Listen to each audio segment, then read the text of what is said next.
dan selalu mengerjakan apa yang diperintahkan. Shadaqallahul azim. Maha benar Allah dengan segala firman-Nya. Wassalamualaikum warahmatullahi wabarakatuh. Waalaikumsalam. Waalaikumsalam warahmatullahi wabarakatuh. Oke, selanjutnya Pak Agus sebagai Ketua PRM bisa memberikan sambutannya sebelum pengajian nanti disampaikan oleh narasumber. Silakan Pak Agus. Baik, bismillahirrahmanirrahim. Assalamualaikum warahmatullahi wabarakatuh. Alhamdulillahirabbil alamin. Alhamdulillahilladzi hadana li hadza wa ma kunna linahtadiya laula an hadanallah. Asyhadu an la ilaha illallah wa asyhadu anna Muhammadan abduhu wa rasuluh.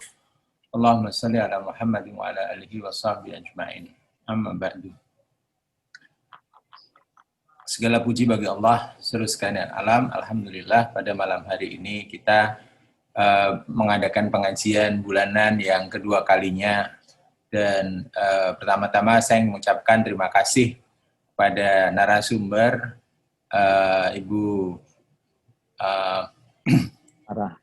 Ibu Sarah Mantovani yang malam hari ini sudah menyediakan waktu untuk bisa menjadi pembicara untuk yang kedua kalinya. Jadi ini adalah seri kedua.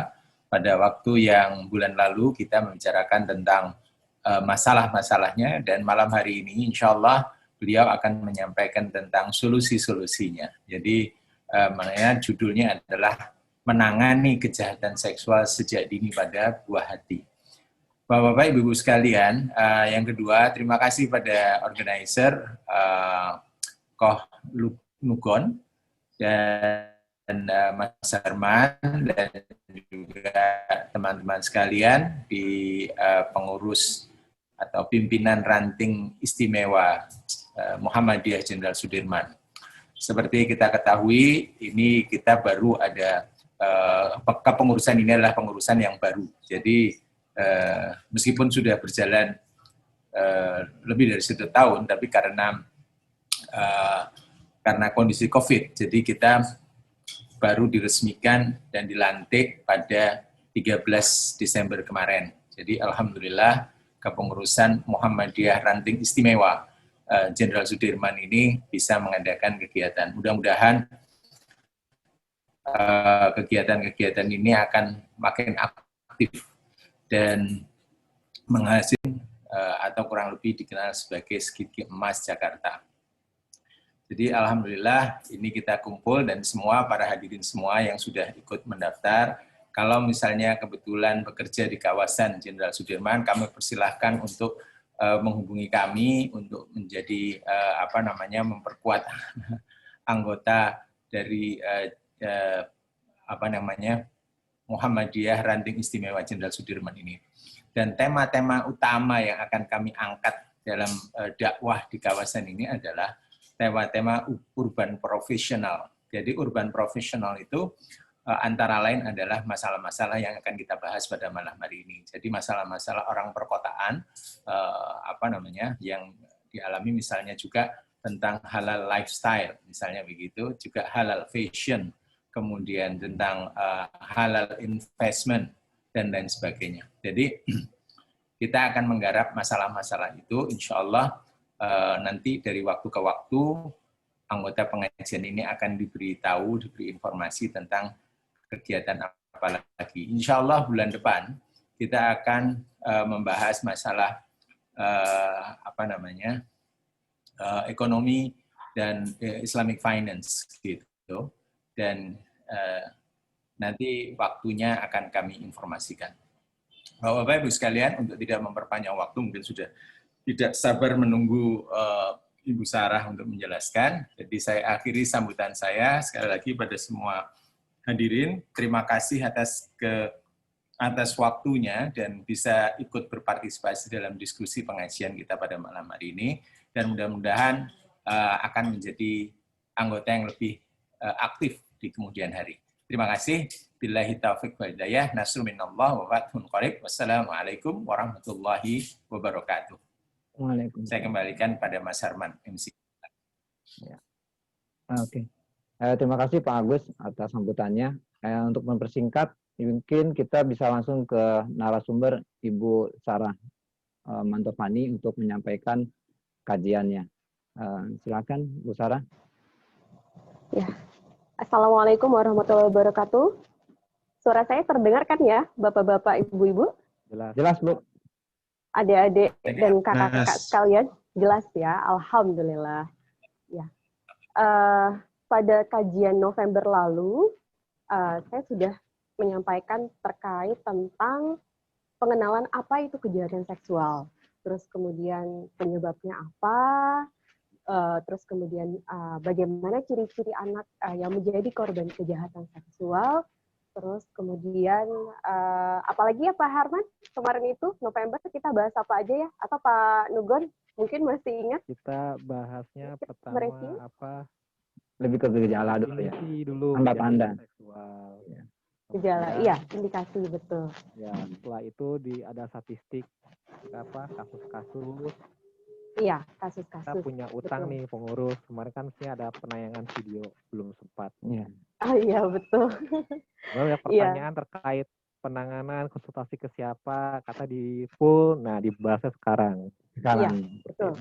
Iya, jadi kemarin itu ketika saya bahas tentang pengenalan apa itu kejahatan seksual, rupanya banyak sekali yang antusias terkait, mereka menanyakan bagaimana penanganannya gitu, bagaimana pencegahannya. Nah, insya Allah malam ini akan kita bahas bersama-sama. Nah, next Pak Nugun, ini moderatornya Pak Nugun ya? Moderator slide-nya ya? Atau Pak Harman? Operator slide-nya saya ya, operatornya saya, Oh, iya. moderatornya nanti Pak Harman. Ya, oke. Oh gitu, baik. Ya, Pak Nugon. Ya, next Pak. Nah, jadi dari sini kita akan membahas apa akibat dari kejahatan seksual. Pertama ini diantaranya ya. Terus kemudian yang kedua, bagaimana mencegah dan menangani kejahatan seksual. Terus kemudian yang terakhir, kemana harus mengadu jika anak menjadi korban. Nah, ini kan 3 pertanyaan ini yang diantaranya yang paling penting ya, yang akan kita bahas malam ini secara bersama-sama. Nah, next Pak Nugon. Nah, jadi akibat dari kejahatan seksual, korban atau anak ya terutama ya, bukan akan mengalami yang namanya trauma. Ya. Tapi kalau di anak-anak, rupanya, kata Bu Eli Risman ya, beliau psikolog anak dan remaja, dulunya sempat membangun Yayasan Kita dan Buah Hati, dan sekarang di rumah keluarga Risman, beliau mengatakan anak itu akan mengalami yang namanya trauma tunda atau delay trauma. Apa itu delay trauma? Jadi anak-anak itu ketika mereka mengalami kejahatan seksual pada masa kecilnya, entah misalnya itu disodomi atau diperkosa gitu ya, nauzubillah min dzalik ya, mudah-mudahan keluarga kita terlindung dari hal-hal itu. Nah, ketika si anak itu mengalami kejahatan seksual itu, dia tidak akan mengalami trauma pada masa kecilnya, tapi nanti trauma itu akan dia rasakan ketika ia sudah menjadi dewasa, terus kemudian akan terulang lagi pada saat dia entah itu menjadi kakek nenek gitu ya, sampai lansia, kalau misalnya si anak ini tidak ditangani secara baik gitu ya, tidak secara holistik gitulah ya, kesembuhannya gitu. Jadi seperti itu, Bapak Ibu sekalian. Ini efek dampaknya kepada korban gitu ya, kepada anak terutama itu sangat panjang gitu ya. Dan dan pasti mereka juga harus berjuang mati-matian untuk menghilangkan rasa trauma itu. Nah, terus kemudian jika ia lelaki gitu ya, jika korbannya adalah lelaki, maka akan menjadi pelaku suatu hari nanti. Ini juga nauzubillah min dzalik. Nah, atau malah menjadi penyuka sesama jenis. Jadi ada beberapa kasus ya di Peduli Sahabat. Ini saya tidak mengeneralisir semua korban anak lelaki ini akan menjadi pelaku gitu ya, atau menjadi penyuka sesama jenis. Tapi di Peduli Sahabat sendiri ada beberapa klien kami yang dulunya pada waktu entah waktu kecilnya atau masa remajanya itu ia pernah disodomi ya, itu dia malah akan menjadi penyuka sama jenis gitu, dan ya seperti itu gitu jadinya. Itu akibat dari kejahatan seksual itu sendiri. Dan bahkan belum lama ini juga ada seorang pasien datang ke Dokter Dewi Inong ya, dan itu sepertinya mereka adalah korban dari kejahatan seksual itu gitu. Dan jadi lelaki suka sama lelaki dan datang ke Dokter Dewi Inong itu dalam keadaan yang mereka sudah ada penyakit. Nah, terus kemudian jika tidak ditangani secara serius gitu ya oleh pemerintah gitu ya, maka akan mengurangi kualitas dari sumber daya manusia kita gitu. Jadi efeknya juga akan berdampak panjang. Nah, next Pak Nugon. Nah, ini jadi mencegah kejahatan seksual ini bukan hanya dari rumah ya Bapak Ibu, tapi juga sekolah, kemudian pemerintah, gitu ya, harus semuanya turut bersama-sama bertanggung jawab untuk mencegah kejahatan seksual itu sendiri ya. Jadi ini semacam kerja bersama, PR bersama juga, gitu ya. Jadi misalnya rumah itu ada ring paling pertama, gitu ya, untuk seorang anak, gitu. Nah, kemudian ring yang kedua adalah lingkungan. Lingkungan ini diantaranya adalah sekolah, gitu ya. Terus kemudian atau wilayah sekitar rumah gitulah ya, ring yang kedua itu ya. Terus kemudian, nah ring yang ketiga adalah pemerintah. Gitu. Jadi ada beberapa ring nih, gitu ya. Kita bisa bersama-sama untuk mencegah kejahatan seksual itu sendiri. Nah, next Pak Nugon. Saya jadi ikut-ikutan manggil Pak Nugon juga nih. Tadinya saya manggilnya kan Pak Nugroho. Karena Pak Agus dan lain-lain manggilnya Pak Nugon, jadinya Pak Nugon juga. Ini supaya nggak serius ya Bapak Ibu ya. Ini kelihatannya kayak tegang semua ini malam ini. Kayak habis serasa nonton film horor. Nah, terus kemudian untuk mencegah kejahatan seksual itu sendiri, yang pertama dari rumah ya, ini dari rumah. Ini perlu kerjasama antara kedua orang tua, gitu ya. Dan juga anggota keluarga lainnya juga harus ikut ya, gitu. Nah, kedua orang tua, ini terutama kedua orang tua, ini mesti terjun, gitu ya, terlibat penuh dalam pengasuhan buah hati mereka dengan penuh rasa tanggung jawab. Nah, terus kemudian yang kedua, ini orang tua sangat disarankan, sangat juga direkomendasikan agar jangan mudah mengalihkan pengasuhan mereka ke tangan orang lain. Ke tangan orang lain ini misalnya ke babysitter gitu ya, atau ke pembantu rumah tangga gitu misalnya. Jangan mudah mengalihkan pengasuhan mereka ke tangan orang lain. Karena juga ada beberapa kasus ya, meskipun tidak semua, ya misalnya ternyata pembantu rumah tangga gitu ya, atau babysitter melakukan pelecehan seksual kepada anak ya. Nauzubillah min dzalik. Ya hal-hal seperti itulah gitu. Nah, terus kemudian yang ketiga, kedua orang tua juga harus menyiapkan pengetahuan agama dan praktiknya pada buah hati mereka, termasuk pula misalnya doa-doa untuk melindunginya dalam kehidupan sehari-hari gitu ya. Kalau misalnya di dalam Islam itu kan juga ada ya doa yang selalu diajarkan ya, doa pagi dan petang misalnya ya. Terus doa perlindungan agar terhindar dari godaan setan gitu ya, yang paling sederhana pun kayak misal auzubillahi minasyaitonirrajim gitu ya, itu sudah kita termasuk mengajarkan ke anak hal-hal yang seperti itu. Nah, terus kemudian yang keempat, kedua orang tua haruslah membangun komunikasi yang dekat dan hangat, termasuk para ayah nih ya. Alhamdulillahnya malam ini banyak juga nih ya para ayah yang hadir di pengajian ya. Biasanya kan kalau kajian-kajian yang seperti ini banyakannya ibu-ibu gitu ya, atau banyakannya calon ibu gitu. Tapi alhamdulillahnya banyak pula bapak-bapak yang hadir malam ini ya. Masya Allah. Saya salut gitu dan berterima kasih sekali. Nah, jadi para ayah ya karena kadangkala gitu ya, mungkin karena egonya seorang lelaki gitu ya, atau mungkin bisa jadi karena si ayah ini sudah capek gitu ya, sudah lelah bekerja seharian gitu. Terus kemudian si anak ini ingin mengajak komunikasi gitu. Nah terus, udahlah ayah capek gitu, nanti aja. Padahal itu adalah kesempatan emas untuk ayah. Untuk ayah membangun komunikasi yang dekat dan hangat kepada anak-anaknya. Jadi untuk para ayah atau calon ayah ya, kalau misalnya ada di sini, saya mohon jangan sia-siakan waktu berharga Anda untuk anak-anak Anda. Nah, terus next, Pak Nugan.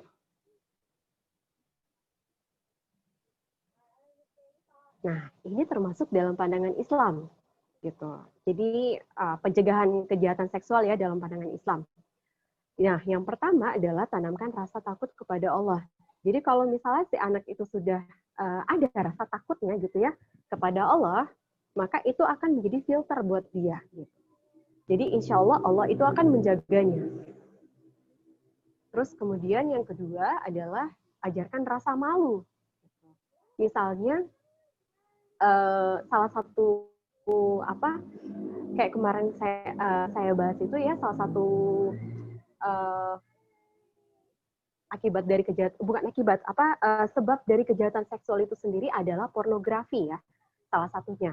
Nah, pornografi ini ketika si anak itu sudah melihat, maka dia sudah hilang rasa malunya. Jadi yang paling pertama gitu ya, bukan paling pertama ya, setelah anak-anak itu diajarkan tentang tauhid gitu ya dan menanamkan rasa takut kepada Allah, maka orang tua ini harus mengajarkan rasa malu gitu untuk anak-anak. Nah, kemudian yang ketiga, ini juga yang paling penting, kalau menurut saya, nah ini pisahkan tempat tidur anak saat ia berusia 7 tahun. Nah, setelah saya mempelajari tarbiyatul aulad fil Islam gitu ya, atau pendidikan anak dalam Islam gitu, termasuk perihal pisahkan tempat tidur anak saat berusia 7 tahun, termasuk dengan orang tuanya atau dengan saudara kandungnya gitu ya, misalnya dia punya kakak atau adik yang lawan jenis gitu atau yang sama jenis kelaminnya gitu. Nah, ini orang tua harus memisahkan tempat tidurnya gitu. Contohnya apa? Misalnya dalam satu kamar itu walaupun satu kamar gitu ya, tapi orang tua membedakan tempat tidur si anak dengan saudara kandungnya gitu ya. Misalnya si anak yang pertama di tempat tidur yang atas, kemudian yang kedua di bawah. Nah, sama seperti saya waktu kecil dulu, sekarang saya baru paham kenapa orang tua saya dulu itu memisahkan tempat tidur saya dengan kakak saya gitu. Jadi saya punya kakak perempuan, kami satu kamar gitu ya. Nah, walaupun kami satu kamar gitu, tapi kami tidak tempat tidur gitu, tidak satu selimut istilahnya. Kalau dalam Islam ya, tidak satu selimut. Jadi saya di atas gitu ya, tempat tidur atas, karena waktu itu kasurnya spring bed gitu ya, yang bisa didorong-dorong ya, Bapak Ibu tahu ya pasti ya, kakak adik sekalian. Nah, jadi kakak saya di bawah gitu, yang yang kasurnya nanti bisa didorong ke dalam itu. Nah, itu Masya Allah, saya juga baru tahu, oh ternyata itu ya hikmahnya ketika saya dipisahkan tempat tidurnya dengan kakak saya, karena ada beberapa kasus gitu ya yang saya dengar, mungkin Bapak Ibu kakak adik sekalian juga pernah mendengar karena mungkin keseringan tidur dalam satu tempat tidur gitu ya, satu selimut gitu ya, istilahnya satu selimut. Nah, akan terjadi yang namanya entah itu penyimpangan seksual, kejahatan seksual gitu ya, dari sana gitu, dari tempat tidur itu, karena satu tempat tidur itu, keseringan satu tempat tidur atau satu selimut tadi gitu ya. Karena setan itu kan akan terus menggoda kita ya, dari atas, bawah, kiri, kanan, depan, belakang ya. Gitu. Jadi kalau misalnya kita tidak melakukan pencegahan gitu ya atau preventif gitu, maka ya setan akan terus dan menerus menggoda anak-anak kita gitu ya, atau menggoda anggota keluarga kita yang lainnya. Nah, terus kemudian yang keempat, ajarkan fikih thaharah. Ajarkan fikih thaharah.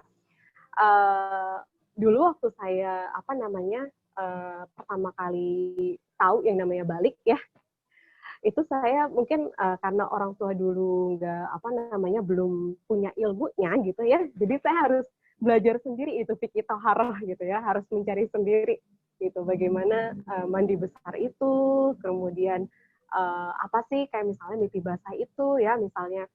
Nah, ini para ayah juga nih gitu ya, harus terlibat gitu.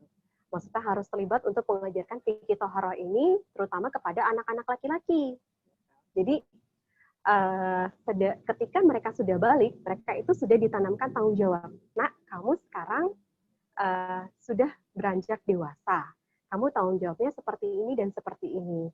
Kamu harus menjaga tubuhmu dengan baik, karena tubuhmu itu adalah amanah dari Allah yang harus kamu jaga sebaik-baiknya.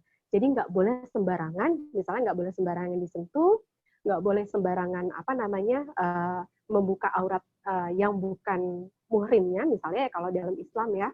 Gitu. Jadi seperti itu, Bapak, Ibu, Kakak, adik sekalian. Nah, kemudian yang terakhir adalah, ini bukan terakhir ya, diantaranya ajarkan bagian-bagian tubuh mereka, gitu ya. Atau misal kalau dalam seksualitas ya, kalau disebutnya gitu ya, ajarkan bagian-bagian tubuh mereka gitu, dan termasuk tadi ya tanggung jawab gitu, tanggung jawab terhadap tubuh mereka sendiri. Gitu. Jadi tubuh mereka itu bukan tidak bisa seenaknya mereka bukan mereka pergunakan istilah tepatnya ya, tidak bisa seenaknya misalnya mereka buka aurat ke orang lain gitu yang bukan muhrimnya seperti itu. Tapi harus mereka jaga karena itu adalah amanah dari Allah yang suatu saat nanti ketika mereka sudah meninggal itu akan dimintai pertanggungjawabannya oleh Allah. Jadi ayah dan ibu ya bersama-sama menanamkan tanggung jawab ini ke anak-anak. Seperti itu. Nah, next Pak Nugun. Nah, ini dia. Jadi saat anak telah berusia di atas 3 tahun, gitu ya, kedua orang tua bisa menunjukkan dan menjelaskan 3 hal berikut. Nah, yang pertama, ia sangat berharga. Gitu. Jadi tanamkan rasa rasa penghargaan kepada dirinya sendiri. Bahwa ya itu tadi, selain kedua orang tua, maka ia harus menjaga dirinya sendiri. Tidak boleh disentuh sembarangan, kecuali dengan ayah, bunda menyebutkan orang-orang dalam keluarga. Atau yang di luar anggota keluarga, misalnya seperti dokter, gitu ya. Jikapun buah hati harus disentuh, maka harus sentuhan yang baik. Jadi bukan sentuhan yang abu-abu atau yang membingungkan ya, atau bukan sentuhan yang tidak baik. Nah, ini ayah ibu harus menjelaskan ke anak-anak siapa saja yang boleh menyentuh mereka dan siapa saja yang tidak boleh menyentuh mereka di bagian-bagian tubuh tertentu gitu. Nah, terus kemudian yang kedua, jelaskan pada buah hati mengenai bedanya orang asing, kenalan, teman, sahabat, kerabat maupun muhrim. Muhrim atau yang boleh melihat misalnya aurat mereka. Misalnya muhrim ini ayah ibu gitu ya, atau saudara sekandung. Tapi kalau saudara sekandung walaupun boleh melihat aurat, tapi terbatas gitu ya. Tidak sepenuhnya dibuka semua gitu misalnya. Nah, terus kemudian yang ketiga, orang tua harus menjelaskan mengenai 3 jenis sentuhan pada buah hati. Mungkin ini Bapak Ibu, kakak adik sekalian sudah pernah mendengar ya. Karena ini diajarkan juga ketika saya ikut pelatihan waktu itu, sekitar 5 tahun lebih yang lalu gitu. Pada Bu Eli Risman dan timnya. Gitu. Nah, yang pertama adalah sentuhan baik, gitu. Sentuhan baik, dan kedua sentuhan membingungkan. Sentuhan membingungkan ini yaitu menyentuh bagian tubuh dari bawah bahu sampai di atas lutut. Jadi kayak bagian tubuh aurat ada auratnya laki-laki juga gitu ya. Nah, dan sentuhan buruk gitu atau sentuhan yang tidak baik, yaitu yang menyentuh bagian tubuh yang ditutup oleh pakaian renang atau pakaian dalam gitu ya. Seperti itu. Nah, mungkin Pak Nugun bisa bisa memutar videonya Pak yang sudah saya kirim. Bentar ya. Iya. Jadi untuk anak-anak yang berusia di atas 3 tahun, bisa Bapak Ibu ajarkan seperti ini dalam bentuk nanti role play ya, dalam bentuk role play. Role play misalnya contohnya yaitu tadi sentuhan baik ini seperti apa gitu. Misalnya dari wajah, terus kemudian kepala, ini sentuhan baik gitu ya. Kan kadang orang tua itu suka puk-puk kepala gitu ya, karena menunjukkan kasih sayang. Gitu. Nah, seperti itu gitu misalnya. Terus dalam bentuk role play. Begitu juga kalau misal ini role play ini bisa Bapak Ibu Kakak Adik gunakan gitu ya sampai dia menjelang remaja gitu. Kalau ini mungkin untuk yang TK dan SD ya. Ya putar ya. Iya, putar. Silakan Pak Nugon. Kelihatan? Kelihatan ya Bapak Ibu ya.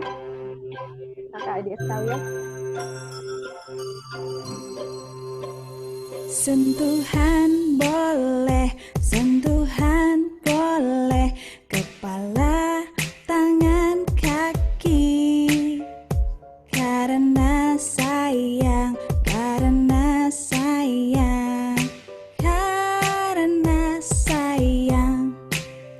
Sentuhan tidak boleh, sentuhan tidak boleh yang tertutup baju dalam.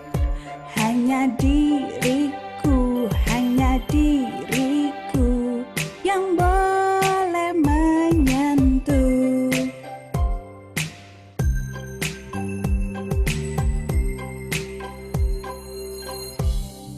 Tubuhmu itu berharga, nak. Gak boleh sembarangan disentuh. Kalau ada sesuatu atau seseorang yang membuatmu gak nyaman, bilang ya sama ayah atau ibu. Sentuhan boleh, sentuhan boleh, kepala, tangan, kaki. Karena sayang, karena sayang, karena sayang. Sentuhan tidak boleh, sentuhan tidak boleh yang tertutup baju dalam. Katakan tidak boleh, lebih baik menghindar. Bilang ayah, ibu.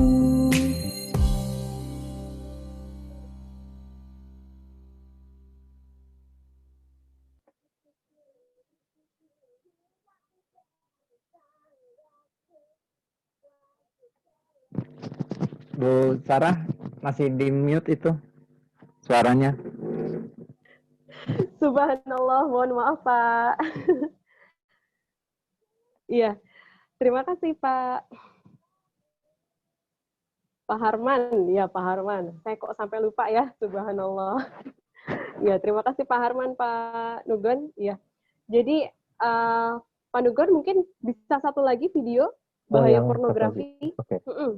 Yang bulan kemarin pengen sempat diputar tapi ternyata belum ya.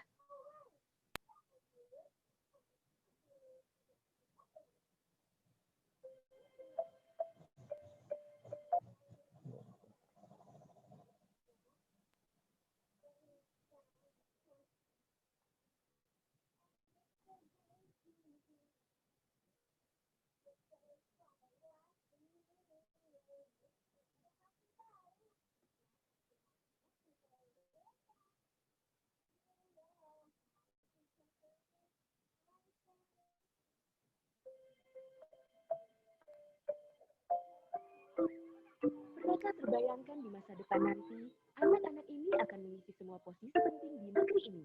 Anda yang menjadi guru, petani, pegawai negeri, pengusaha, dokter, seniman, tentara, peneliti, sampai presiden. Di Indonesia saat ini, ada lebih anak dan remaja berusia 0 sampai. Tunggu sebentar, ini nggak mau videonya. Bentar ya.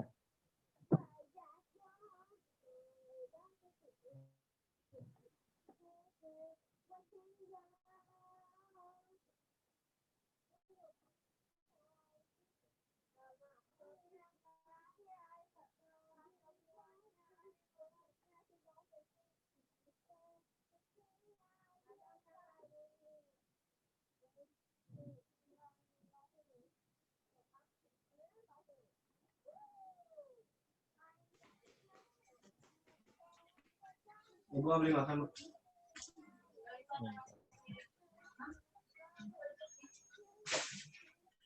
Saya udah play tapi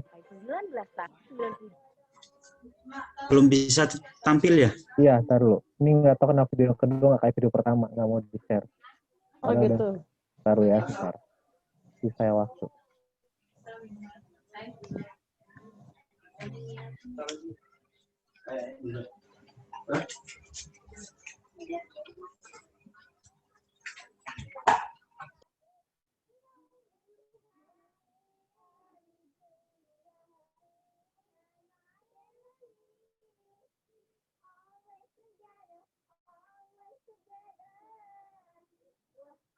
Saya coba minimalisir screen-nya dulu.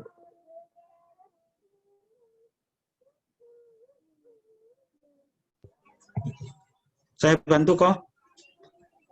Iya, coba deh. Ntar dulu. Ini saya stop dulu deh. Ini jadi mutar Video yang bahaya yang kedua ya. pornografi. Iya. Ini saya nggak tahu kenapa coba dari tadi nggak paling yang pertama bisa. Oke, tunggu.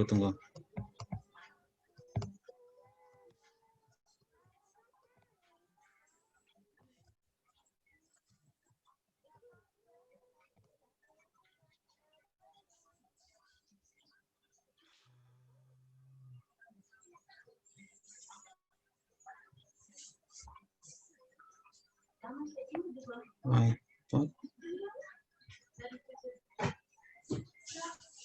Wah, nggak bisa tampil ya. Saya bisa tampil laptop saya, tapi pas di share-nya nggak kedetek sama si Zoom. Iya ya.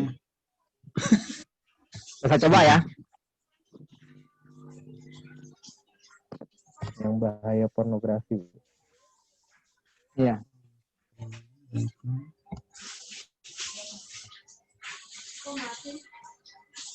Ya sebentar, ini lagi coba. Pernahkah terbayangkan Nah, di itu. masa depan nanti, Suaranya anak-anak ada, tapi videonya nggak ada. di negeri ini ada yang menjadi Nah. guru, petani, pegawai negeri, Kelihatan nggak? pengusaha, dokter, seniman. Nah, Ya, bisa. kelihatan. Kelihatan. Kelihatan, Pak. Kelihatan ya? Ulang aja. Oke, saya ulang ya. Ya, Sudah kelihatan. bisa. Belum. Oke.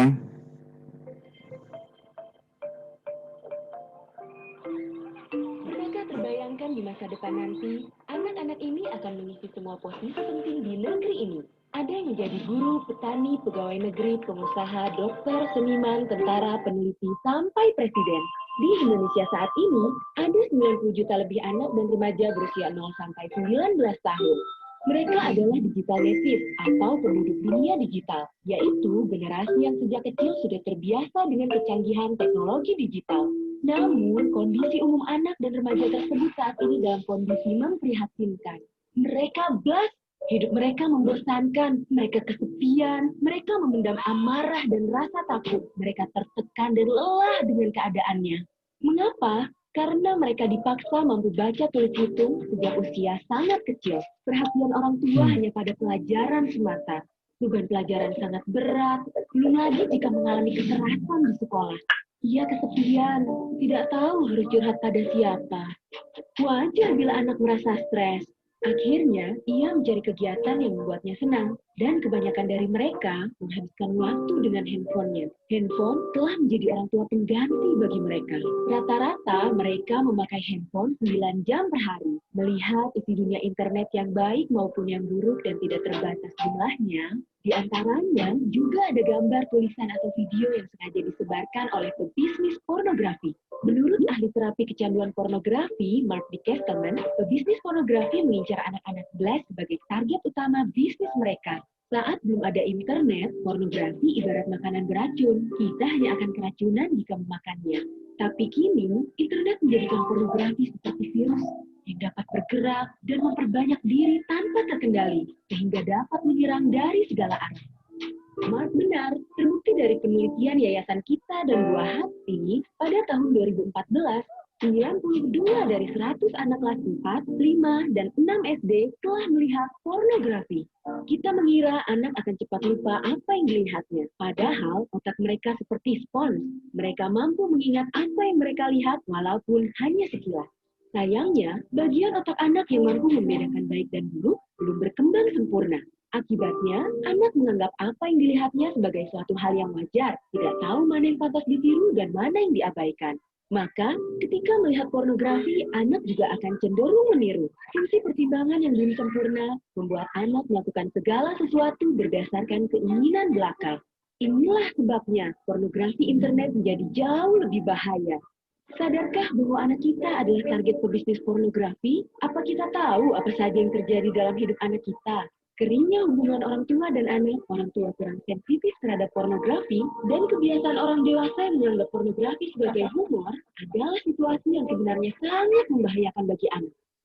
Bencana yang paling besar adalah ketika para orang tua tidak sadar ada bencana. Lindungi anak kita dari bencana pornografi dan kejahatan seksual. Mari dimulai dengan mengasuh anak kita sendiri secara benar dan baik. Menyelamatkan satu anak sama dengan menyelamatkan kemanusiaan.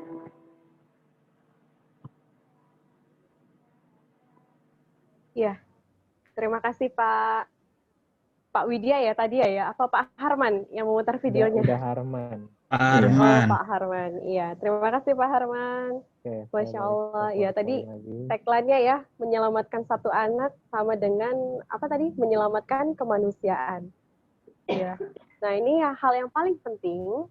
Jadi ketiga hal tadi yang terkait sentuhan ya, sentuhan baik, sentuhan membingungkan, dan sentuhan yang tidak baik, harus orang tua praktikan berulang-ulang, gitu ya, ke anak-anak, terutama anak TK dan SD nih yang harus berulang-ulang ya, gitu. Karena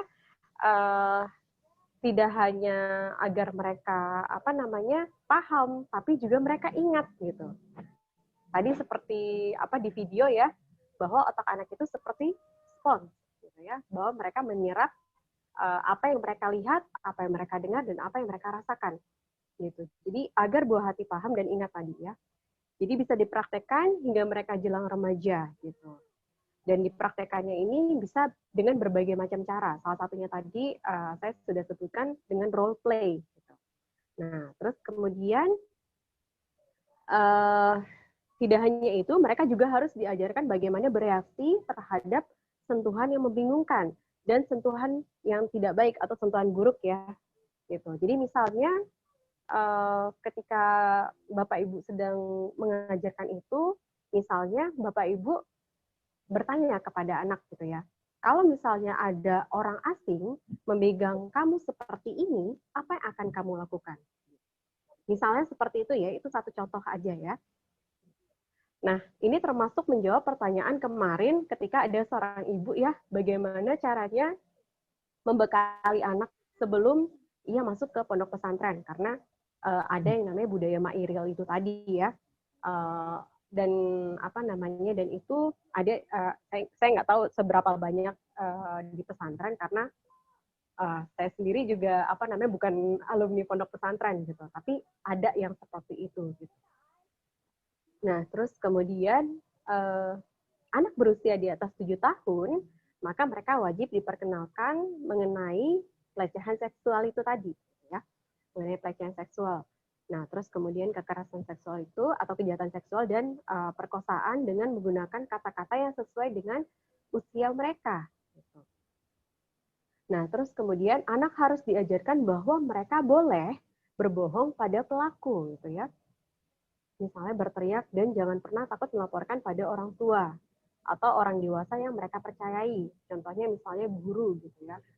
Nah, terus kemudian ajari mereka pula untuk tidak takut dengan ancaman maupun hadiah apapun yang dijanjikan dari orang lain atau apapun yang sifatnya memaksa. Gitu. Jadi sedini mungkin ayah ibu tanamkan untuk anak-anak ini sifat berani gitu ya. Sifat berani, sifat melawan, tapi bukan melawan, maksudnya bukan melawan yang negatif ya, gitu ya, tapi melawan orang lain yang ingin berbuat jahat pada mereka. Next, Pak.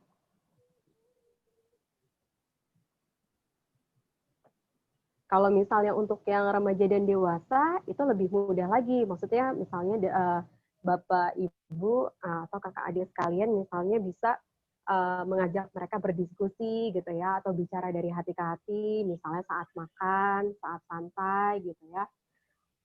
Bapak atau Ibu bisa membuka topik atau percakapan. Gitu. Misalnya bagaimana pandangan kamu terkait ini gitu ya, terkait dengan kejahatan seksual misalnya seperti itu.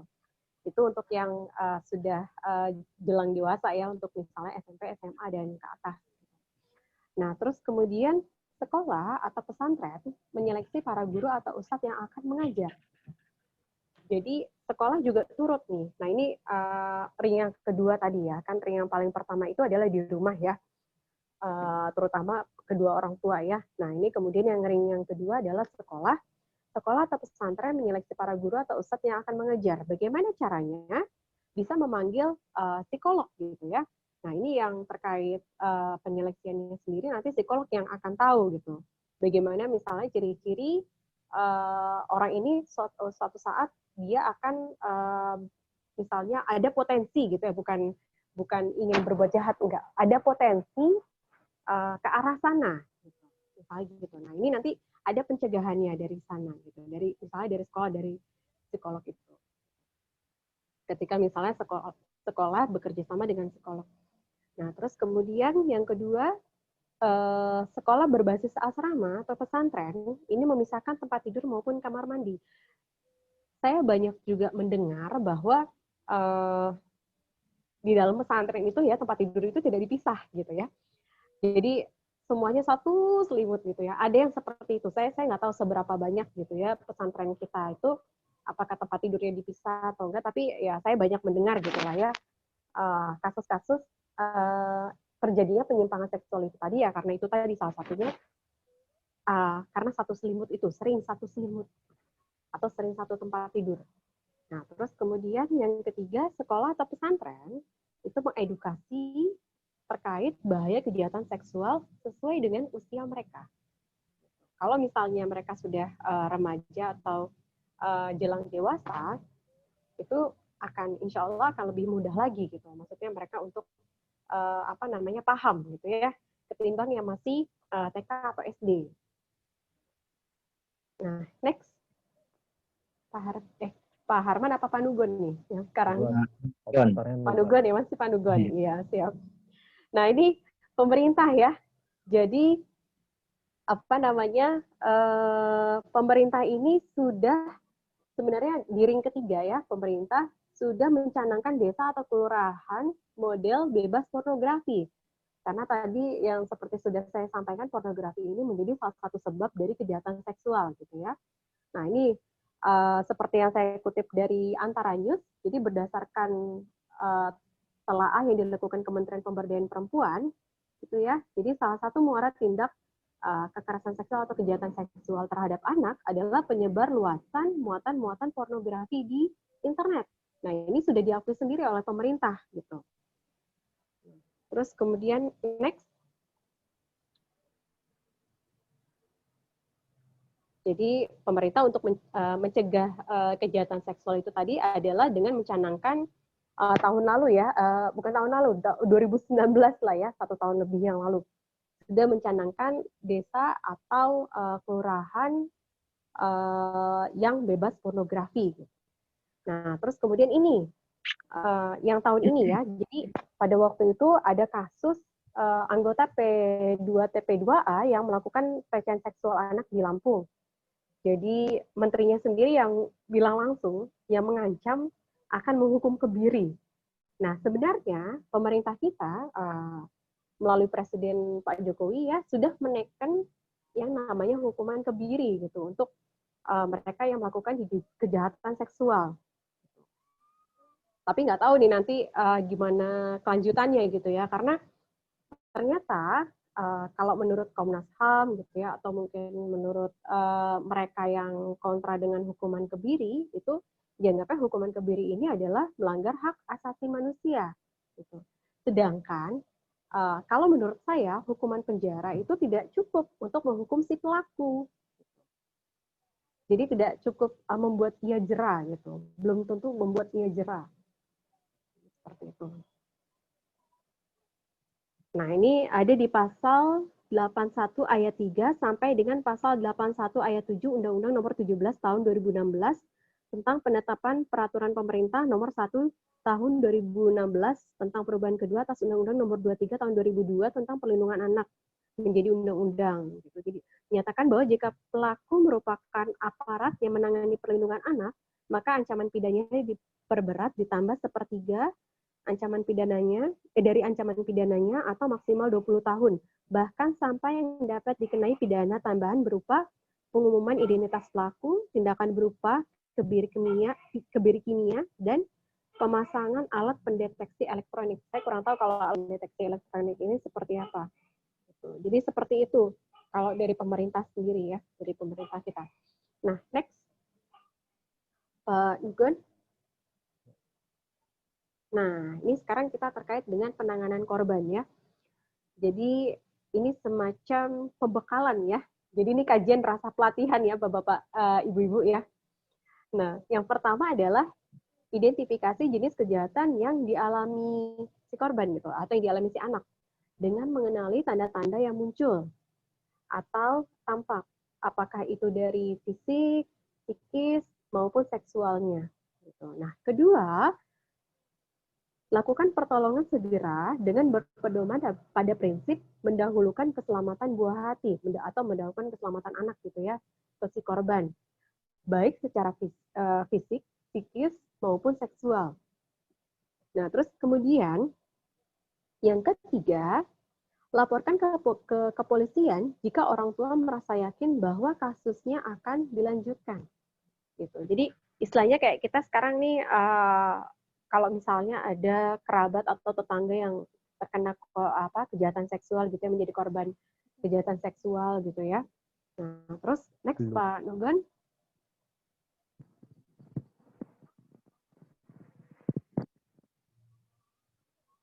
Nah, ini yang keempat, hubungi layanan pengaduan di lembaga sosial terdekat untuk memperoleh informasi atau meminta pendampingan. Bisa juga minta psikolog. Nanti saya akan berikan kemana harus misalnya Bapak Ibu atau kakak adik sekalian mengadu gitu ya, jika misalnya melihat atau mendengar kejahatan seksual di sekitar. Nah, kemudian yang kelima, usahakan kasusnya jangan sampai beredar dulu di masyarakat gitu ya, untuk memudahkan pengusutan dan penangkapan pelaku. Gitu. Jadi istilahnya jangan dibocorin dulu nih, gitu ya. Kalau misalnya ada kasus kejahatan seksual, jangan dibocorin dulu kemana-mana gitu. Dikit dulu, istilahnya gitu. Jangan sampai beredar kemana-mana gitu. Jangan sampai tersebar luas. Kecuali kalau misalnya si pelakunya ini sudah ditangkap.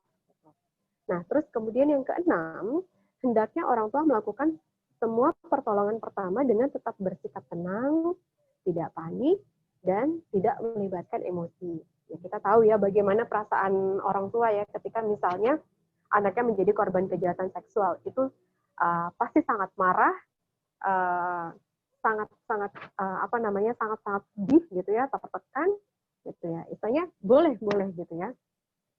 Boleh orang tua marah, boleh orang tua merasa sedih, asalkan jangan sampai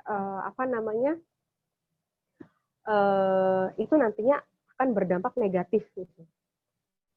Nah, terus kemudian next Manugon.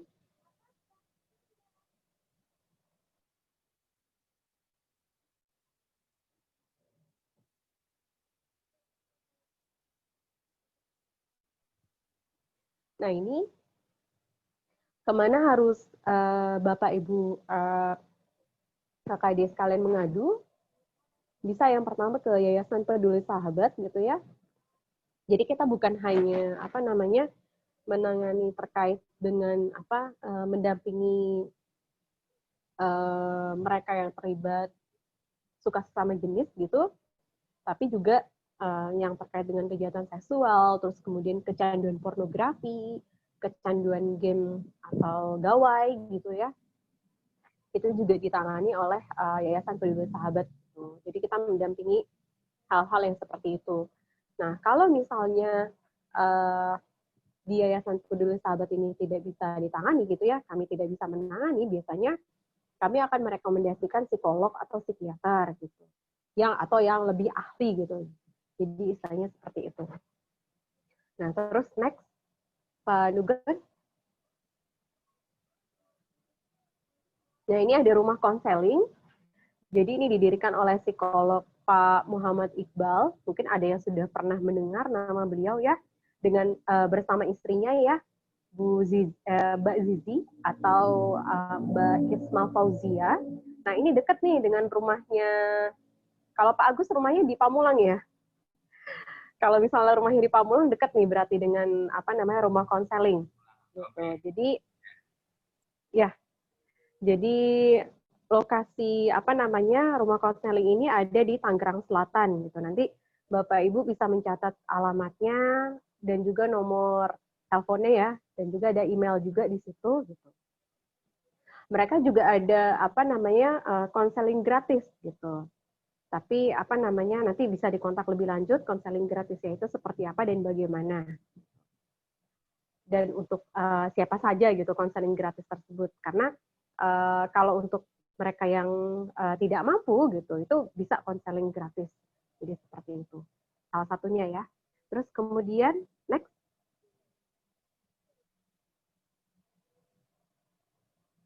Nah, ini Paham Indonesia. Kalau misalnya ada yang butuh advokasi, bisa ke sini, Pusat Advokasi dan Hak Asasi Manusia Indonesia atau Paham Indonesia ya. Ini sekretariat pusatnya, nanti bisa dicatat, beserta nomor teleponnya, lokasi kantornya ada di Jakarta juga, itu di daerah TBC Matupang. Jadi apa namanya bagi yang tinggal di daerah Jabodetabek gitu ya bisa terjangkau. Tapi Paham Indonesia ini juga ada di daerah-daerah, ada di wilayah-wilayah selain di Jabodetabek. Di Jogja juga ada, terus kemudian di mana lagi ya? Di Sumatera Barat juga ada, di Aceh juga ada, di Makassar kalau tidak salah ingat juga ada gitu. Jadi di luar Pulau Jawa juga ada gitu.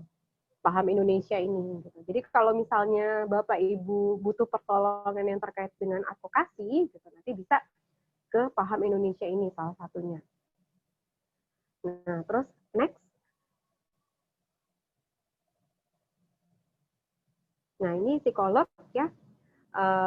Selain tadi apa namanya Pak Muhammad Iqbal tadi dengan rumah konselingnya, kalau ini Pak Asep Hairul Gani, mungkin ada yang sudah pernah mendengar juga, beliau seorang psikolog dengan yang saya tahu itu terapi memaafkannya itu Masya Allah gitu, forgiveness therapy gitu. Beliau memperkenalkan apa namanya terapi memaafkan itu. Gitu.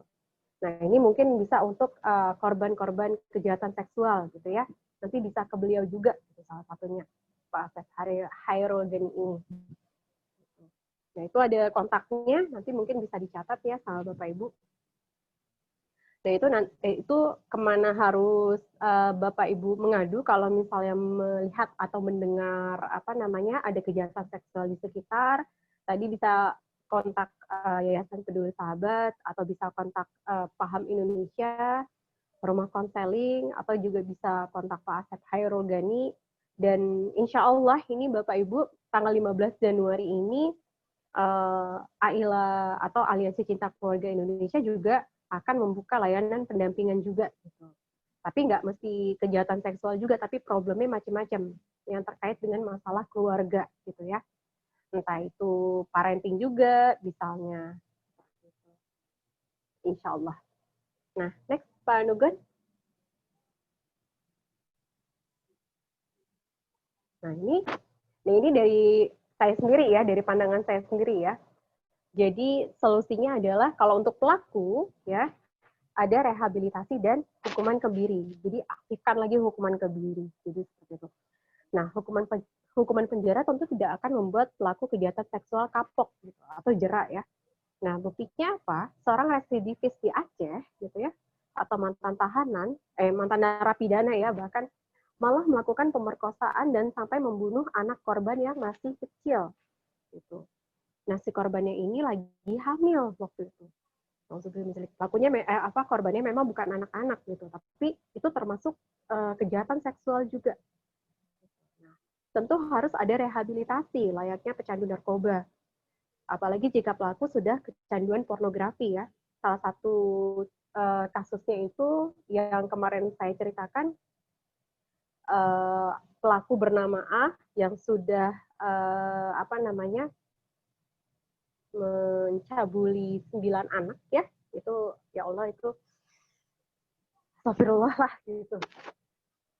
Nah, terus kemudian ternyata si pelaku A ini kecanduan pornografi gitu. Itu yang membuat saya, ya Allah, ngurus dada gitu ya. Nah, terus kemudian punya penyimpangan seksual. Nah, ini direhabilitasinya dengan apa? Nah, ini tentu psikolog atau psikiater yang tahu, yang lebih tahu bagaimana cara merehabilitasi mereka gitu. Atau bisa juga mungkin kalau perlu di terapi gitu ya, misalnya jika diperlukan. Nah, kemudian ditambah mengaktifkan kembali hukuman kebiri yang waktu itu sudah pernah ditekan oleh Presiden. Karena kalau misalnya ini tidak diaktifkan gitu, mereka tidak akan takut gitu, mereka tidak akan kapok juga, tidak akan membuat jerak lah gitu. Nah, next.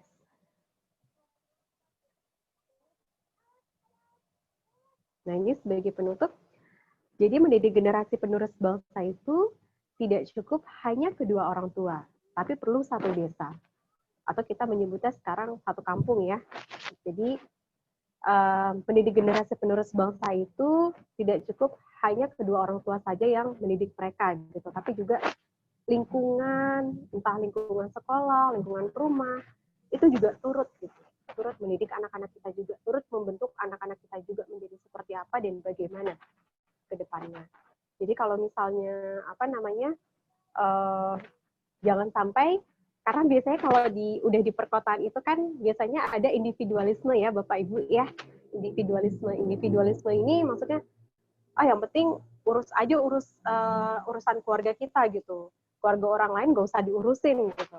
Jadi bukan maksud kita mengurus urusan keluarga yang lain, tapi agar tidak terjadi individualisme itu gitu. Jadi kalau misalnya kita menjaga misalnya kita nih ya, dimintai tolong oleh tetangga gitu untuk menitipkan anak mereka ke kita gitu, harusnya kita dengan senang hati menyambutnya gitu, karena berarti mereka percaya dengan kita gitu. Nah, menjaga anak tetangga ya sama aja dengan menjaga anak kita sendiri gitu. Jadi diupayakan seperti itu gitu. Jangan sampai nanti ada individualisme gitu ya, jangan sampai ada egoisme gitu. Kan biasanya masyarakat perkotaan itu kan yang seperti itu ya. Urusan keluargamu sendiri gitu ya, nggak usah ngurus urusan keluarga orang lain gitu. Biasanya kan kayak gitu ya. Nah, jadi kalau misalnya ada tetangga kita yang misalnya ada nih ya, kalau di rumah saya, bukan di Jogja, di Depok gitu ya, di rumah orang tua saya. Nah, itu tetangga itu resah gitu kalau misalnya ada salah satu anggota keluarga yang lain gitu ya, misalnya pulang larut malam gitu, misalnya perempuan misalnya gitu. Nah, itu pasti nanti bakal dipertanyaan, itu habis kemana, dengan siapa gitu. Bukan maksud untuk kepo gitu, maksudnya untuk menjaga gitu lah ya, jangan sampai terjadi apa-apa gitu dengan dia gitu. Jadi istilahnya seperti itu. Jadi bukan maksud untuk kepo, untuk mencampuri urusan misalnya untuk mencampuri urusan keluarga orang lain gitu, tapi untuk menjaga gitu. Karena ya itu tadi, mendidik generasi penerus bangsa tidak cukup hanya kedua orang tua, tapi perlu satu desa. Terima kasih Pak Nugon, Pak Harman. Saya kembalikan lagi ke Pak Harman. Bapak Ibu, sorry bentar. Ini PowerPoint-nya sama videonya saya share di grup juga, ya. Jadi tujuannya bikin grup kemarin mungkin ada ini sekarang buat klarifikasi. Kayaknya kok ribet atau apa? Nah, tujuannya satu biar gampang sharing info seperti link Zoom ini. Nah, kemudian gampang sharing file-file presentasi atau video yang dibawakan oleh narasumber, ya. Terus WA Group ini akan tetap ada untuk setiap event pengajian dari kami, ya. Mungkin itu aja update dari saya kembalikan ke Uda Harman. Terima kasih. Terima kasih Pak Nugon, dan terima kasih juga narasumber dari Bu Sarah Mantopani atas penyampaiannya. Materinya memang cukup kalau tadi Bu Sarah bilang pesertanya kelihatan tegang, karena materinya memang cukup tegang, Bu. Dan dalam seolah-olah berita-berita tentang pelecehan seksual kepada anak-anak di bawah umur itu udah jadi semacam berita kasus-kasus kriminal pada umumnya gitu. Udah hampir sering kita dengar gitu. Baik itu di lingkungan sekolah atau di di lingkungan tempat tinggal, yang pelakunya juga nggak taunya dari tetangga juga. Jadi ya tema yang disampaikan pun memang tema yang bikin kita ngelus dada, sekaligus juga ya cukup ngeri juga jadinya. Jadi ya emang tegang materinya, Bu. Begitu. Oke, untuk selanjutnya kita sesi tanya jawab. Di sini kalau ada yang mau tanya silakan ditanyakan. Di forum chatnya belum ada sih ya. Atau kalau ada yang mau tanya langsung mungkin bisa kasih tanda dulu, kasih apa, nanti baru kita urut siapa yang mau bertanya gitu. Silakan.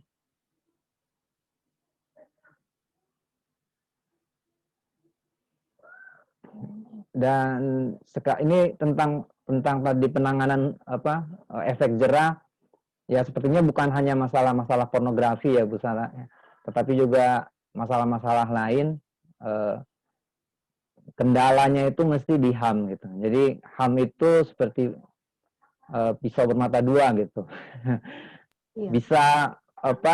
Bisa kita jadikan sebagai argumen untuk melakukan yang menyangkut hak hidup, tapi juga bisa menjadi kendala dalam penetapan hukum yang bisa berlangsung efek jerah gitu ya, termasuk masalah-masalah kasus pelecehan seksual ini, seperti kasus tadi yang di Aceh yang kemudian malah mantan pelakunya itu malah bukan jerah tapi malah makin beringas gitu ya. Makin beringas dia, iya, makin dia nyari triknya gitu. Iya. Iya. Ini Pak Harman, mungkin saya ini sudah ada yang bertanya kah? Lihat dari forum chatnya. Kalau belum ada sih Bu Sarah. Ya, kalau misalnya belum, boleh saya minta izin untuk membacakan tulisannya Terelie. Boleh, silakan yang Bu. terkait quotes tadi. Iya. Jadi judulnya ini adalah, ini saya menemukan belum lama ini ya, gitu. Ketika saya mencari quotes tentang yang tadi untuk sebagai penutup slide ya. Judulnya adalah Butuh Satu Kampung. Jadi Terelie ini bercerita. Bang Terelie ya, kita memanggilnya Bang Terelie. Ada sebuah peribahasa istimewa dari negeri jauh. Saya terjemahkan bebas agar lebih simpel dipahami. Saya di sini maksudnya Bang Terelie. Nah, butuh satu kampung untuk membesarkan seorang anak agar dia tumbuh menjadi anak yang baik. Itu benar sekali. Butuh orang satu kampung. Bayangkanlah sebuah desa terletak di sebuah lembah indah. Maka akan jadi apa anak-anak di desa tersebut? Apakah tumbuh jadi anak yang pandai, memiliki sikap pekerja keras, pantang menyerah, sederhana, dan sebagainya? Sangat tergantung dengan orang-orang di seluruh kampung tersebut. Orang tua dan keluarga ada di ring pertama. Orang-orang yang memberikan teladan baginya. Guru sekolah, guru ngaji, teman-teman sepermainan, teman dekat sekitarnya, ada di ring kedua. Pendidikan eksternal serta pergaulan apa yang akan dia terima. Dan orang dewasa di seluruh kampung itu menjadi ring terakhir. Pihak yang membuat anak tersebut tambah cemerlang atau sebaliknya. Baik secara langsung maupun tidak langsung. Jika seluruh kampung itu dipenuhi lebih banyak contoh yang baik, atau tidak mesti 100% baik semua, insya Allah akan tumbuhlah si bujang jadi anak yang baik. Saat si bujang pergi ke kota, kemana-mana, dia sudah punya pondasi sikap, pemahaman yang kokoh. Sederhana sekali maksud peribahasa ini. Meski implikasinya sangat tidak simpel, karena pertanyaan besarnya kemudian adalah, tidakkah orang-orang sekarang tergerak untuk menjadi bagian satu kampung tersebut? Mendidik anak-anak kita remaja-remaja kita menjadi baik. Misalnya, hari ini, remaja kita lebih banyak menghabiskan waktu dengan gawai, internetan. Maka tidakkah orang-orang terdekat, orang-orang tergerak untuk memberikan contoh yang baik kepada anak-anak tersebut agar bisa memanfaatkan teknologi ini dengan lebih positif, sehat, tidak berlebihan, tidak over, bahkan lebay. Semua tumpah ruah, dan besok lusa jadi korban kejahatan. Tidakkah orang-orang tergerak untuk membangun benteng bagi anak-anak kita, menjelaskan, baik, tidak semua orang dewasa peduli atas hal ini. Tapi jika memang kita tidak peduli, bodoh amat, maka please, jangan justru jadi contoh buruk. Jangan membuat mereka meniru pemahaman kita, meniru perbuatan kita. Jika kita tidak terpanggil menasehati remaja-remaja kita, maka Mbok ya, jangan menjadi bagian yang menyerang orang-orang yang memberikan nasihat tersebut. Karena lucu sekali, kita sudah tidak remaja lagi. Orang lain sedang fokus menasihati remaja, kita malah yang marah-marah. GR sekali. Jadi istilahnya orang-orang yang dimaksud oleh Bang Terelie. Jadi Bang Terelie ini mengkritik orang-orang yang udahlah jangan sok nasehatin orang lain, urus aja urusan lu sendiri gitu ya. Misalnya kasarnya gitu ya. Jadi Bang Terelie mengkritik orang-orang yang seperti itu gitu. Jadi pesannya adalah tolong jangan individualis. Artinya perhatikan orang-orang sekitar kita gitu ya, jaga orang-orang sekitar kita gitu ya. Bukan cuma keluarga kita sendiri, tapi juga kita ikut menjaga tetangga kita juga. Gitu. Istilahnya gitu kalau kata Bang Terelia di sini. Nanti mungkin saya akan bagikan tulisannya ke Pak Nugon ya, karena saya nggak bisa kirim tulisannya gitu. Ya. Ini tulisannya masih sangat panjang sebenarnya. Ya, boleh nanti di-share, Bu Sarah, tulisannya. Ya. Ya, ini ada pertanyaan ini dari Fatul Laili. Jadi, dari IMM itu bertanya, terkait akses video porno, apakah ada upaya yang paling efektif untuk menjaga anak-anak agar tidak terpapar video tersebut? Selain itu, adakah upaya dari pemerintah untuk menutup akses video porno tersebut? Itu pertanyaannya, Bu. Ya, ini langsung saya jawab atau mau disebutkan lagi pertanyaan selanjutnya, Pak Herman? Langsung aja jawab. Langsung dijawab aja ya. Iya, baik. Jadi terima kasih Dek Fatulaili atau Dek Lala atas pertanyaannya. Jadi sebenarnya pemerintah itu sudah banyak ya, kalau yang saya baca itu di media-media, sebenarnya sudah banyak memblokir situs-situs pornografi gitu. Entah sudah ratusan atau ribuan gitu ya. Tapi ternyata itu masih bisa diakses gitu ya, walaupun misalnya lewat jalur lain gitu atau lewat cara lain. Saya tidak bisa sebutkan di sini karena takutnya nanti karena ini kan disiarkan lewat YouTube ya. Karena nanti takutnya anak-anak mendengar gitu ya, oh ternyata ada cara lain gitu untuk mengakses situs-situs tersebut gitu. Dan saya tidak bisa sebutkan di sini gitu ya, karena itu terkait dengan keamanannya gitu. Lewat cara lain atau jalur lain itu seperti apa? Tapi Pak Nugon mungkin tahu lah ya, gitu jalur lainnya itu seperti apa gitu ya. Dan orang-orang dewasa lainnya gitu, tanya gitu. Nah. Sebenarnya sudah ada gitu upaya dari pemerintah memblokir itu dari zamannya dari zaman sebelum Pak Jokowi jadi presiden itu sudah ada upaya dari Kominfo kita gitu untuk memblokir terus memblokir sampai sekarang gitu situs-situs pornografi itu gitu. Tapi ya nggak tahu kenapa kok masih bisa diakses gitu ya. Makanya saya pernah mengusulkan gitu ketika di suatu forum saya diundang, waktu itu narasumbernya selain saya ada Mbak Tasnim Fauzia Rais, anaknya Pak Amin Rais ya, waktu itu kami satu forum. Saya waktu itu mengusulkan agar supaya jalur lain atau cara lain untuk mengakses situs-situs pornografi itu juga diblokir gitu ya, ikut diblokir. Jadi seperti itu. Cuman nggak tahu nanti ya. Nah, itu ya tadi pertanyaan yang kedua. Terus kemudian pertanyaan yang pertama, ada upayakah yang paling efektif untuk menjaga anak-anak agar tidak terpapar video tersebut? Nah, itu tadi mengajarkan rasa malu gitu. Jadi kalau misalnya anak-anak itu sudah punya rasa malu, rasa malu yang tinggi, mereka pasti akan nggak mau mengakses video tersebut gitu ya, mengakses konten-konten pornografi gitu. Kayak misalnya dulu nih ya, dulu waktu saya masih kecil gitu ya, saya tuh selalu ditutup gitu mata saya sama orang tua kalau misalnya ada adegan entah di televisi lah ya, entah itu sinetron atau film gitu yang terkait misalnya ada kissingnya, ada ciuman itu, pasti saya selalu ditutup matanya kayak gini sama orang tua, sama ibu saya ya terutama, nggak boleh lihat gitu. Dan itu terbiasa gitu, saya jadi terbiasa dan nggak boleh lihat yang kayak gitu. Ternyata itu bukan belum boleh, maksudnya memang nggak boleh lihat gitu. Itu ternyata kontennya orang dewasa gitu kan.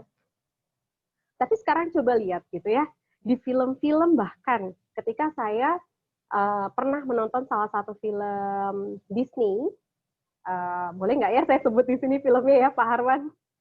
Nama filmnya apa? Yang seharusnya tidak ditonton oleh anak-anak, tapi ternyata banyak anak-anak yang nonton itu. Jadi biar kita Boleh juga saya tahu ya. kenapa Pak Harwan? Biar kita Ya tahu disebut juga. ya salah satu filmnya.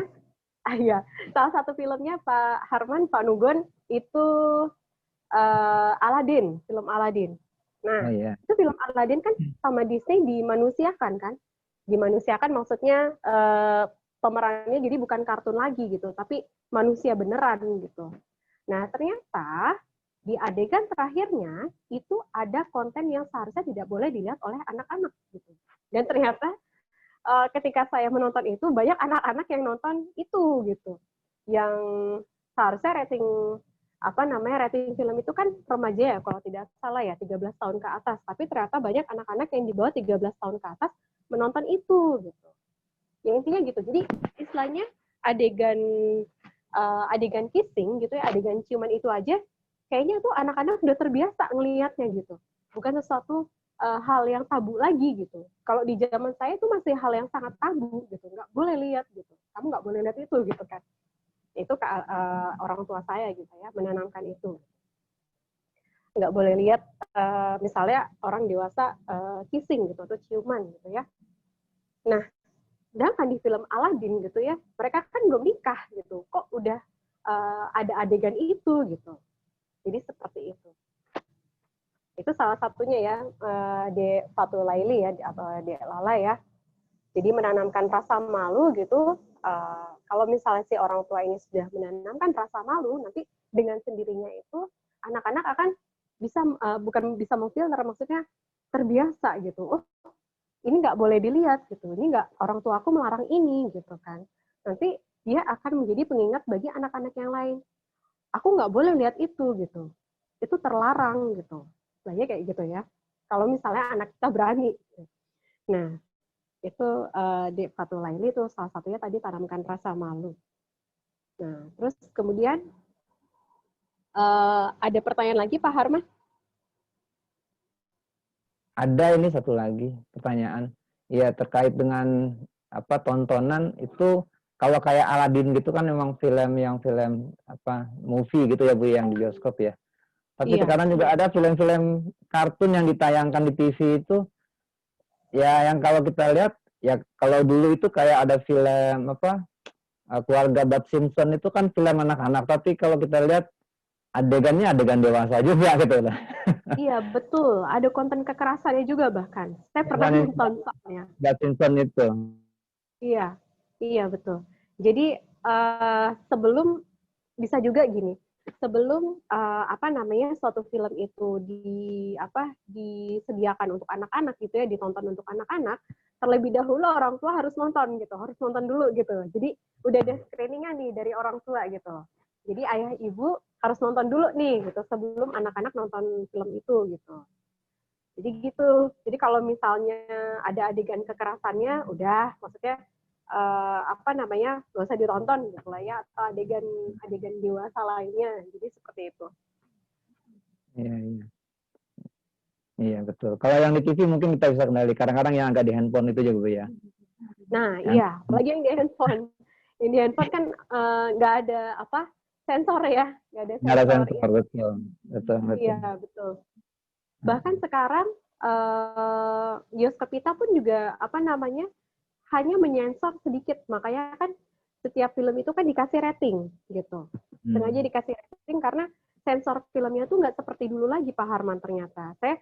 Ketika itu saya pernah baca postingannya sutradara Hanung Bramantyo gitu. Jadi kalau dulu kan sensor filmnya kan banyak tuh adegan-adegan yang di-cut gitu kan ya sama lembaga sensor film. Kalau sekarang nggak begitu banyak lagi yang di-cut, tapi filmnya itu disesuaikan dengan umur.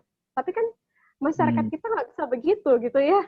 Maksudnya walaupun sudah dikasih umur pun, tetap aja ada anak-anak atau remaja yang misalnya di bawah umur 17 tahun itu menonton film itu gitu.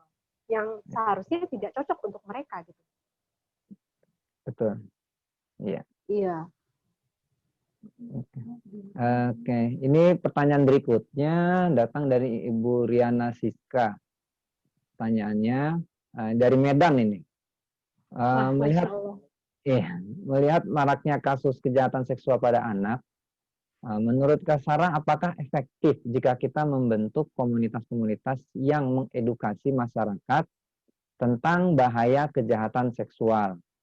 Karena saya pernah ketemu beberapa kasus kejahatan seksual yang dilakukan oleh guru kepada siswa. Hanya berakhir dengan damai, ganti rugi 5 atau 10 juta, kemudian pelaku minta maaf.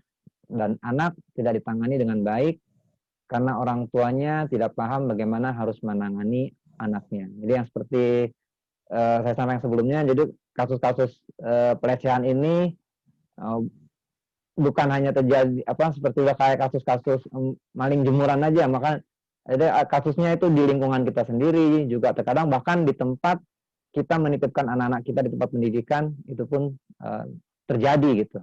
Jadi begitu Bu Sarah. Iya betul Pak Harman. Saya ikut prihatin dan miris ya kalau misalnya ada kasus-kasus yang seperti ini tapi ternyata kasusnya itu tidak terselesaikan dengan baik gitu atau tidak terselesaikan secara sepenuhnya.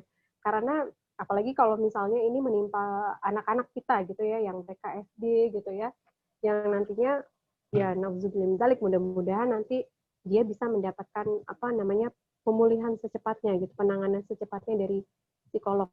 Mudah-mudahan setelah ini nanti Kak Riana juga bisa ikut mengedukasi ke yang lain bagaimana cara penanganan dan pencegahan kejahatan seksual terutama kepada anak-anak itu sendiri. Gitu. Nah, terkait dengan membentuk komunitas-komunitas itu saya sangat mendukung sekali gitu. Dan mudah-mudahan dari PRIM ini Pak Harman akan terbentuk pula gitu ya. Mungkin dari PRIM sendiri akan membentuk secara serius edukasi mengenai bahaya kejahatan seksual misalnya gitu. Itu salah satu contohnya gitu ya, minimal ke keluarga kita sendiri dulu lah gitu. Nah kalau untuk membentuk komunitas-komunitas sebenarnya sudah ada, jadi termasuk Yayasan Peduli Sahabat ini kan sebenarnya sebelum jadi yayasan itu kan kita komunitas ya Kak Riana gitu. Jadi kita bukan hanya mendampingi orang-orang yang suka sama jenis, tapi juga ternyata banyak juga kita mendapatkan pengaduan gitu ya dari korban-korban kejahatan seksual, terutama mereka yang pernah mengalami misalnya sodomi di masa kecilnya. Itu ya Allah, saya kalau misalnya baca itu, teriris-iris gitu hati saya gitu, ngilu bacanya ketika baca kisah-kisah mereka yang seperti itu. Gitu. Itu bagus sekali karyanya. Saya sangat mendukung gitu kalau misalnya karyanya bisa membentuk komunitas itu di Medan ya terutama. Nah, terus kemudian belum lama ini juga ada juga komunitas, entah ini baru berdiri atau sudah lama gitu. Jadi terkait nama komunitasnya itu kalau tidak salah ingat ya, namanya Jangan Bugil di Depan Kamera gitu. Jadi istilahnya mengedukasi anak-anak muda lah ya, terutama anak-anak muda itu agar tidak yang melakukan perekaman video pornografi itu tadi ya, dan menyebarkannya ke halayak luas, gitu. Karena berbahaya sekali gitu. Jadi seperti itu Kak Riana. Itu salah satu komunitasnya juga ya, karena ini kan muaranya juga pornografi ya, yang jangan bugil depan kamera itu tadi. Itu saya baca di mana ya waktu itu ya, belum lama ini pokoknya. Itu komunitasnya ada gitu. Oke. Sepertinya pertanyaannya sudah hanya 2 itu aja Bu Sarah pertanyaannya Iya. dari peserta. Sebentar. Oke. Ya, cukup cuma 2 itu aja. Amin, amin. Iya. Amin, amin Karyana. Iya. Mudah-mudahan lancar. Ya, Karyana usaha untuk membentuk komunitasnya bisa berjalan dan terlaksana di Medan. Ya. Oke. Ini kalau pertanyaannya kalau sudah tidak ada, Pak Agus, apa ada yang mau disampaikan kembali? Pak Agus masih di mute mikrofonnya. Masih di mute, Pak. Baik, oke, sorry. Ya, sekali lagi terima kasih buat Mbak Sarah Mantovani atas sharingnya, bagus sekali. Saya kira ini membuka wawasan dan nanti mudah-mudahan kalau tadi ada dari respon dari Medan begitu ya, ada yang ingin membuka membentuk satu komunitas gitu. Barangkali nanti ada juga yang komunitas-komunitas lain dan saling mengedukasi. Saya kira sekarang trennya adalah begitu. Jadi bekerja sama membentuk satu komunitas dan membuat edukasi bersama gitu. Ya. Jadi ini membuka wawasan, bagus sekali. Terima kasih sekali lagi. Ya. Baik. Begitu Mas Herman. Dan sekali terima kasih Mbak Sarah. Oke, kalau sudah apa kita tutup kajiannya ya Pak Agus ya. Oke, sekali lagi terima kasih atas penyampaian dari Bu Sarah atas materinya, juga kepada peserta yang sudah hadir. Dan untuk mengakhiri kajian kita ini, sama-sama kita bacakan hamdalah dan doa kafaratul majlis. Subhanaka Allahumma wa bihamdika asyhadu an la ilaha illa anta astaghfiruka wa atubu ilaik. Assalamualaikum warahmatullahi wabarakatuh. Terima kasih. Waalaikumsalam warahmatullahi wabarakatuh. Terima kasih Bu Sarah. Bapak Ibu semuanya. Terima kasih semua. Assalamualaikum warahmatullahi wabarakatuh. Waalaikumsalam.